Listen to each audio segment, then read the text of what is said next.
बच्चों, आज हम आपकी अपनी हिंदी पाठ्य पुस्तक ए.बी. सरस्वती वंदन कक्षा 5 के 5वें पाठ का अध्ययन करने जा रहे हैं।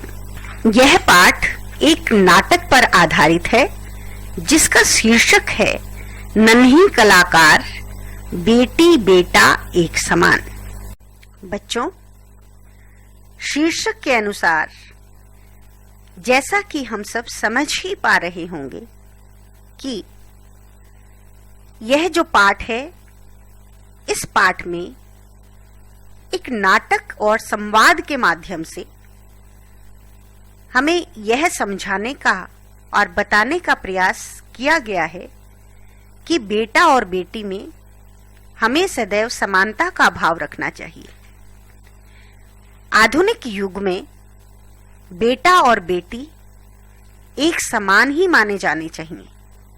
तो बच्चों, चलिए इस नाटक के माध्यम से हम इस भाव को और अच्छे से समझने का प्रयत्न करेंगे। बेटा हो या बेटी, सबको अपनी प्रतिभा के आधार पर आगे बढ़ने के समान अवसर दिए जाने चाहिए। पहला सीन है, यानी पहला दृश्य है, घर के बाहर के भाग में एक छोटे से कमरे में कुम्हार रामदीन मिट्टी व कागज के खिलौने बना रहा है।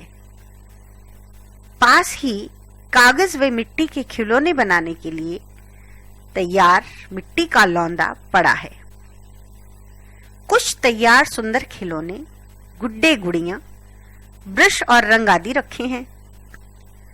12 साल के रामदीन की बेटी सुमन वहीं से एक गुड़िया को हाथ में लेकर कहती है, सुमन, बापू, ये गुड़िया कितनी सुंदर लग रही है।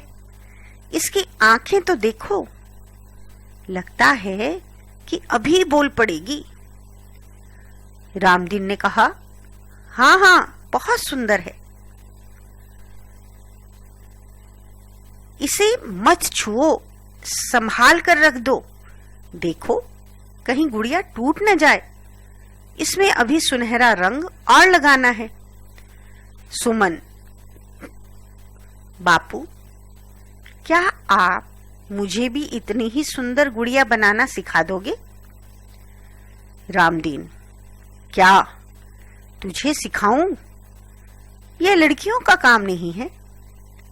तुझे क्या करना है गुड़िया बनाना सीखकर? सुमन, मुझे भी खिलौने बनाना अच्छा लगता है। जब आप बाहर जाते हो, मैं पीछे से खिलौने बनाती हूँ। आपको देख देख कर ही मैंने खिलौने बनाना सीख लिया है। ये सारे दीपक, घर और गुड़ियां मैंने ही बनाए हैं बापू। अच्छे हैं ना मेरे बनाए ये सारे खिलौने? रामदीन ने कहा, थोड़ी नाराजगी से, तुमने कब बनाए? सुमन की मां, क्यों हाथ लगाने दिया इसे? मैंने तुझे मना किया था ना, फिर भी तूने इसे खिलौने बनाने से क्यों नहीं रोका? सुमन, मां, बापू मुझे खिलौने बनाने को क्यों मना करते हैं? मैं पढ़ाई के साथ खिलौने बनाना भी चाहती हूँ। मां, क्या मुझे खाना बनाना नहीं आता? आज मैंने कितनी अच्छी सब्जी व पतली रोटी बनाई थी। बापू से कहो कि मुझे भी अपनी तरह और बढ़िया खिलौने बनाना सिखा दें। मां, रामदीन की ओर देखते हुए, सुनो, उसका मन है तो उसे भी अपनी कला सिखा दो ना। कुछ सीख लेने में क्या हर्ज है? 2 पैसे का सहारा भी होता है। रामदीन ने कहा, विरोध करते हुए कहा, है, हर्ज है। मैं उसे नहीं सिखाऊंगा। उसे स्कूल पढ़ने जाने दिया, यही बहुत है। अब इसे समझाओ कि जिद ना करे। लड़की पराए घर जाए, घर संभालना सीखे, यही बहुत है। उसके लिए दीनाराम उससे शादी तय कर लेने की बात करूंगा। सुमन, मैं अभी शादी नहीं करूंगी, अभी और पढ़ूंगी। निराश सुमन ये सुनकर रोते हुए दूसरे कमरे में चली जाती है।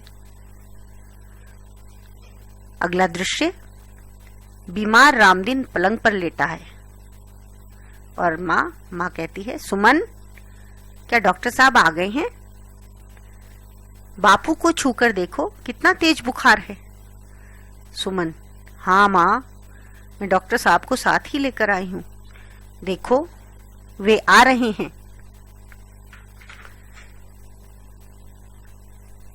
डॉक्टर रामदीन की जांच करते हुए, तेज बुखार है, इन्हें कुछ दिनों के लिए अस्पताल में भर्ती करना होगा। सुमन, माँ, मैं चाचा जी को बुला लाती हूँ, उनके साथ बापू को अस्पताल ले चलेंगे। दृश्य 3, सुमन की कक्षा अध्यापिका घर मिलने आती है। टीचर जी सुमन की माँ से बात करते हुए, सुमन पिछले 1 हफ्ते से स्कूल नहीं आ रही है। विद्यार्थियों से मालूम हुआ कि सुमन के बापू बीमार हैं। सुमन कहाँ है? माँ, सुमन अस्पताल में है, उसके बापू के फेफड़ों में पानी भर गया है, निमोनिया है, उसका इलाज लंबा चलेगा। मुझे बहुत चिंता हो रही है, हमारे यहाँ कोई दूसरा पैसा कमाने वाला भी नहीं है। ये कुछ खिलौने बने रखे हैं, दीपावली के त्योहार पर कमाई अच्छी होती है और ये बीमार पड़ गए हैं। टीचर जी, आप चिंता न करें, थोड़ी ही देर में सुमन का प्रवेश। सुमन अध्यापिका को देखकर, नमस्ते, बापू बीमार हैं, मैं अस्पताल से ही आ रही हूँ। अभी कुछ दिन मैं विद्यालय नहीं आ सकूंगी। दीपावली के त्योहार पर बापू खूब खिलौने बेचते थे, अब मैं खिलौने बनाकर बेचूंगी। दवा के लिए रुपये का इंतजाम करना है।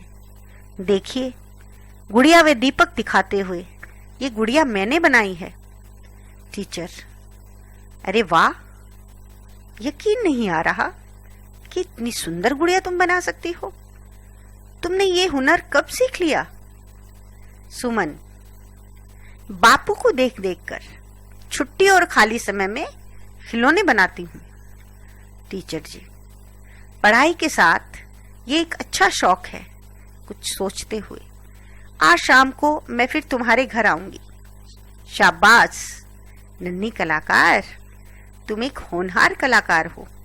मैं तुम्हारी आर्थिक मदद करने की कोशिश करूंगी, परंतु तुम अपनी पढ़ाई बीच में नहीं छोड़ना।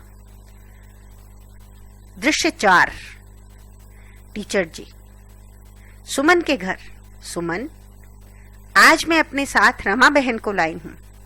रमा बहन, मैं दिल्ली में हस्तशिल्प विभाग में बिक्री विभाग की एक अधिकारी हूँ।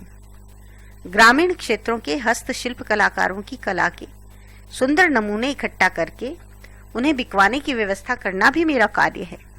अतः मैं तुम्हारी ये सुंदर गुड्डे गुड़ियां नमूनों के रूप में खरीद कर ले जाऊंगी। क्या तुम तैयार हो? इसके लिए तुम्हें उचित दाम भी मिलेंगे। सुमन, क्यों नहीं, ये तो मेरा सौभाग्य है कि आपने हमारी कला को पहचाना है। वाकई बापू बहुत अच्छे खिलौने बनाते हैं, मैंने भी उनको देखकर अभी थोड़ा ही सीखा है। रमा बहन माँ से बात करते हुए, मैं कलाकारों की मदद करती हूँ। ये सभी खिलौने मैं खरीद रही हूँ। ये हल्के सुंदर खिलौने हैं जिसके लिए मैं 1000 रुपये अभी दे रही हूँ। दृश्य 5, सुमन और उसका भाई। राजा बापू के पास बैठे हैं। रामदीन चारपाई पर बैठा है। रामदीन पैसे गिनते हुए, सुमन की माँ, तुमने मुझे बताया नहीं, ये इतने सारे पैसे कहाँ से आए? माँ, दीपावली के त्योहार पर खिलौनों की ज्यादा मांग रहती है। एक एक खिलौना 100 रुपए तक का आजकल बिक जाता है। स्कूल से छुट्टी लेकर सुमन ने बहुत दीपक, गुड्डे तथा गुड़ियां बनाए थे। खिलौने बेचने पर ही ये रुपए हमें मिले हैं। रामदीन आश्चर्यचकित होकर। सुमन ने इतने खिलौने बना लिए? क्या खिलौने बेचने सुमन बाजार गई थी? तभी वहां सुमन की अध्यापिका रमा बहन, उनके एक अन्य सहयोगी मिश्रा जी आते हैं। उन्हें देखते ही रामदीन चुप हो जाता है। टीचर जी, रामदीन भाई साहब नमस्ते।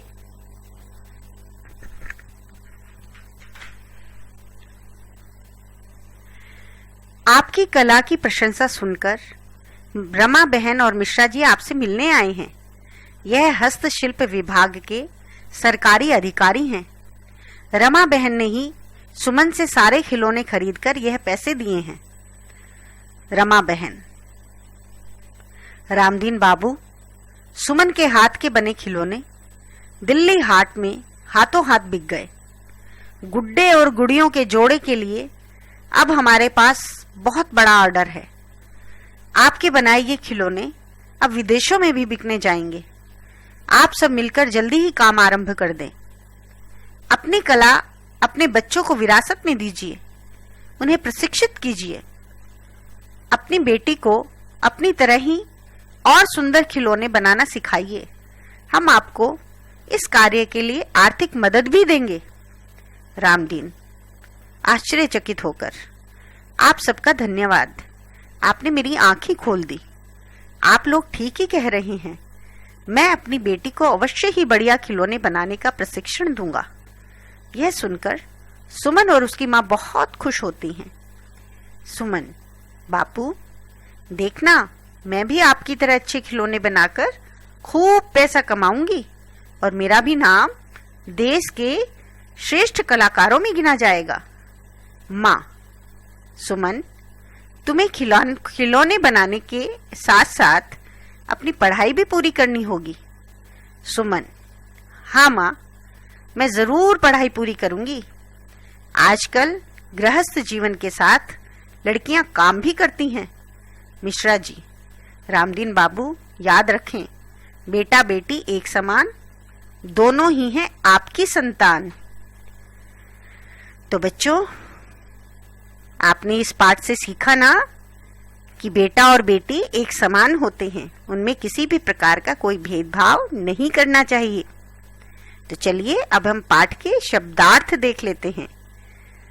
आर्थिक, धन संबंधी, नाराजगी, गुस्सा, हुनर, गुण या कला, हर्ज, नुकसान, लौंदा, गीली मिट्टी का पिंड, प्रशिक्षण, सिखाना या शिक्षा प्रदान करना, श्रेष्ठ, महान, सौभाग्य, अच्छा भाग्य, प्रशंसा, तारीफ, कोशिश, प्रयत्न, आश्चर्यचकित, हैरान।